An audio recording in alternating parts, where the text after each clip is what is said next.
Gustav Klimt, Egon Schiele und auch Oskar Kokoschka waren in einer Zeit herangewachsen, in der die patriarchale Gesellschaft den Frauen sehr, sehr wenig Gestaltungsraum beließ. Sehr charakteristisch für diese Zeit, um sich auch zu vergegenwärtigen, wie dramatisch die Situation für Frauen damals war, ist ein großer Skandal, der sich im Zusammenhang mit der Erstaufführung von Ibsens Nora in Wien abgespielt hat.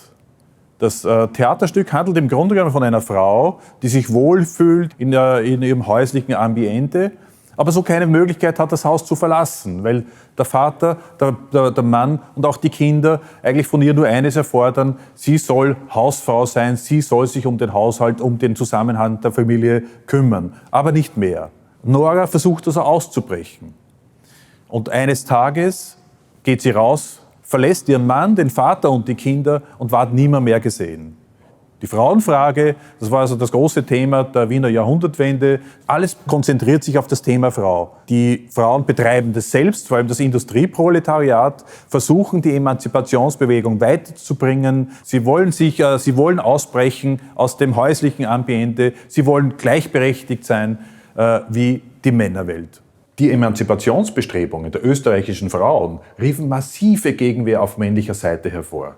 Gründe dafür waren die Angst vor Machtverlust, genauso wie eine Orientierungs- und Identitätskrise der Männer. Vor allem aber großes Unverständnis und eine tiefgehende Unsicherheit gegenüber dem weiblichen Geschlecht. Die Konsequenz war eine gewisse Dämonisierung und Verrätselung der Frau. Kaum ein Mitglied der Gesellschaft konnte sich dem Thema verschließen. Es avancierte zügig zu einer Kernfrage im wissenschaftlichen, medizinischen, intellektuellen und auch künstlerischen Diskurs.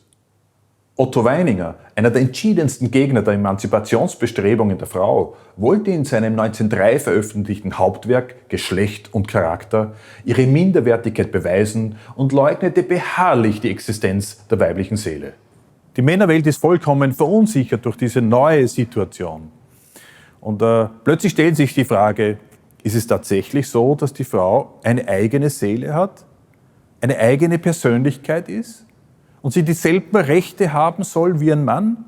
Das war neu. Aus heutiger Sicht vollkommen absurd, aber damals ein Fakt. Und zwar ein Hard Fact.